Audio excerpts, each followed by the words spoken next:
नमस्कार। हम में से अनेक लोगों का यह प्रश्न होता है कि जब मन पर विजय प्राप्त करना है, अपनी चित्त को शुद्धि करना है, तो उसका मार्ग क्या है? कैसे उस पर विजय प्राप्त किया जाए? कैसे चित्त को शुद्ध किया जाए? वास्तव में इसके लिए हमें सबसे पहले ये देखना होगा कि चित्त अशुद्ध क्यों होता है और चित्त की अशुद्धता क्या है? मन की अशुद्धता क्या है? मन पर हमारा क्यों नियंत्रण नहीं है? और मन वास्तव में होता क्या है? जब आप ये समझ लेते हैं, तब आप ये ज़रूर समझ लेंगे कि फिर उसको शुद्ध कैसे करना है। अशुद्धता की स्थिति को समझ लें, तो शुद्ध कैसे करना है, यह पूरी तरह से समझ में आ जाता है। देखिए, मनुष्य चिंतनशील प्राणी है, मननात् मनुष्य। मनन करने की शक्ति के कारण ही हम मनुष्य हैं। बाकी अन्य कोई दूसरी ऐसी शक्ति हमारे अंदर नहीं है कि जिसके कारण हम मनुष्य हैं। तो मनन यदि पूरी तरह से करते हैं, तभी हम वास्तव में अपने मन पर नियंत्रण कर सकते हैं।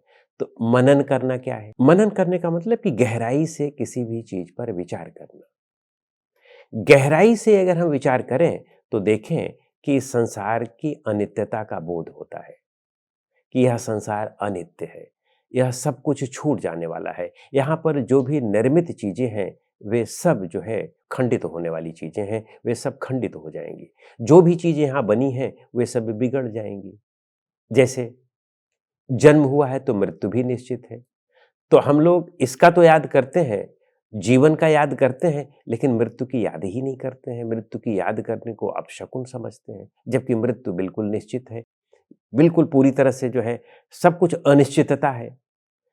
इसी तरह से प्राणी पदार्थों के बीच का जो हमारा संबंध है, वह भी पूरी तरह से अनिश्चित है। जब ये शरीर छूट जाएगा, तो हमारे जितने संबंधी हैं वो सब हमसे छूट जाएंगे, दोबारा कभी मिलने वाले नहीं हैं।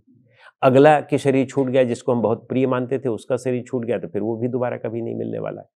तो सब कुछ तो यहाँ अनिश्चितता है, लेकिन हम इस पर गहराई से विचार नहीं करते हैं। हम सोचते हैं कि बस यहाँ सब कुछ अपना अपना है, यहाँ जो कुछ भी है सब ये सब अपना है। तो हम उस अपना बनाए रखने का प्रयास करते हैं। जहाँ सब कुछ अनित्य है, वहाँ उसे आप अपना क्या कह सकते हैं? जब तक है बस उसका आप उपयोग या दुरुपयोग कर सकते हैं।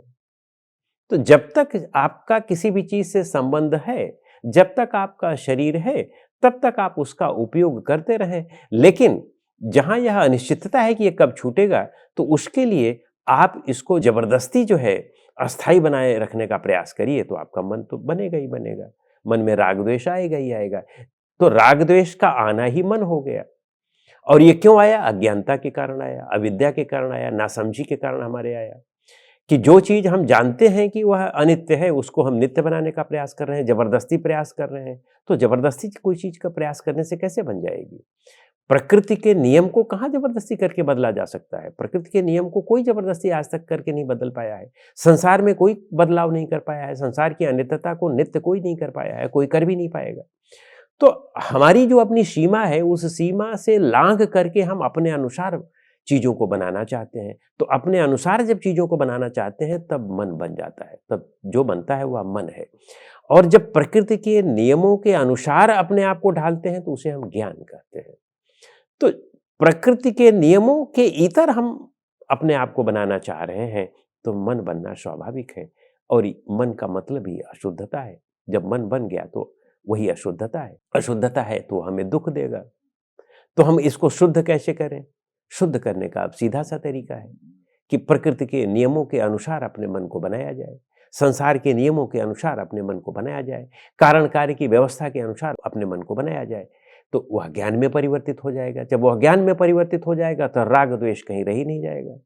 जब आपको यह पक्का बोध हो जाए, पक्का आप चिंतन मनन करने लगें और इसी पर चिंतन मनन करें कि मृत्यु निश्चित है, जीवन भी जब तक है तब तक तो जीवन है, लेकिन मृत्यु निश्चित है और कब आएगी यह भी निश्चित नहीं है। तो आप मृत्यु पर भी तो विचार करेंगे ना। कोई भी काम करेंगे तो उसमें आप ये भी रखेंगे कि भाई मृत्यु भी होनी है। अब घर बना रहे हैं आप, अब आप ये सोचते हैं कि जो है यह घर हमारे पास हमेशा रहेगा, अस्थाई रहेगा, लेकिन कब छूट जाए यह कुछ निश्चित नहीं है, क्योंकि मृत्यु भी आनी है। तो आप उस हिसाब से बनाएं घर को। तो हम ये सोचते हैं कि 100-200 साल 400 साल चलते रहेंगे और पूरा नित्य है, हमारा अपना है, ये हमेशा के लिए अपना है। यहाँ तक कि ये शरीर ही अपना नहीं है, तो ये घर कैसे अपना हो सकता है? बाहर का घर अपना कैसे हो सकता है? तो हम जब इस विवेक को ध्यान में रख कर के, इस ज्ञान में रख कर के घर को बनाते हैं या जॉब करते हैं या अपने संबंध जो भी बनाते हो बनाते हैं, जब ये ध्यान रख कर के बनाते हैं, तब ये निश्चित रूप से जान लें कि फिर ज्ञान की उत्पत्ति होती है। और जब हम इसका ध्यान न रख कर के बस ऐसे ही मनमर्जी से अपने अपने हिसाब से अपने मन को बनाते रहते हैं कि बस इसको इतना दिन जीवित रहना चाहिए, इसको इतना दिन हमारे साथ रहना चाहिए, इसको इतना दिन होना चाहिए और ये हमारे साथ सदैव रहनी चाहिए, और उसके लिए हम सारी गुणा भाग करने का प्रयास करते रहते हैं, तो मन बन जाता है और फिर वह मन का मतलब ही अशुद्धता है और दुःख है। तो हमें अपने मन को इस तरह से बनाएँ तो वह निश्चित रूप से शुद्ध होता जाएगा। तो जब हम निरंतर इस बात का भी चिंतन करें और जो कुछ भी कर्म कर रहे हैं, उसमें अपने जीवन और मृत्यु दोनों को दृष्टि में रखते हुए अगर हम वो कर्म कर रहे हैं, तो निश्चित रूप से जानें कि आपको दुःख नहीं होगा। आपका चित्त शुद्ध रहेगा, मन शुद्ध रहेगा। लेकिन यदि आप उसको दृष्टि में रख कर के नहीं कर रहे हैं, केवल जीवन जीवन ही दृष्टि में रख कर के कर रहे हैं, अपना ही दृष्टि में रख कर के कर रहे हैं कि ये मेरा बच्चा है, ये मेरा बच्ची है, मेरी पत्नी है, ये मेरा पति है, मेरे पिता हैं, ये हैं। जब तक हैं, तब तक उनके साथ में व्यवहार करना है, लेकिन अपना कोई नहीं है। अब मेले में आप जाते हैं, तो मेले में आप क्या करते हैं? मेले में आप जाते हैं, देखते हैं और फिर वापस आ जाते हैं। जो सामान लेना होता है, वो ले लेते हैं। उस मेले में आप रुक थोड़ी जाते हैं। वैसे ही ये जीवन मेला है। तो इस मेले में हम रुकने का प्रयास कर रहे हैं और है ये मेला, इसमें हम अस्थायी सब बनाने का प्रयास कर रहे हैं, तो मन तो अशुद्ध होगा ही होगा।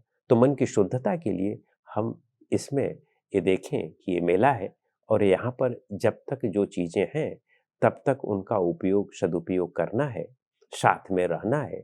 लेकिन इसका यह मतलब नहीं है कि हम आपस में प्रेम न करें, आपस में हमारा वह भाव न हो, लेकिन राग न हो, द्वेष न हो। राग और द्वेष को हटा करके हम वैसे ही जो हमारा स्वभाव है अपना, वह वाला प्रेम करें कि सबकी सेवा, सबकी सहायता, सबकी मदद, इस भाव से हम प्रेम करें। यह भी तो एक प्रेम है ना, और यह वास्तव में निरपेक्ष प्रेम है। तो इस भाव से यदि हम जीवन जीते हैं, तब हमारा चित्त सदैव शुद्ध रहेगा और यही चित्त को शुद्ध करने का तरीका है कि निरंतर गहराई से मृत्यु का भी चिंतन करते रहना चाहिए। नमस्कार।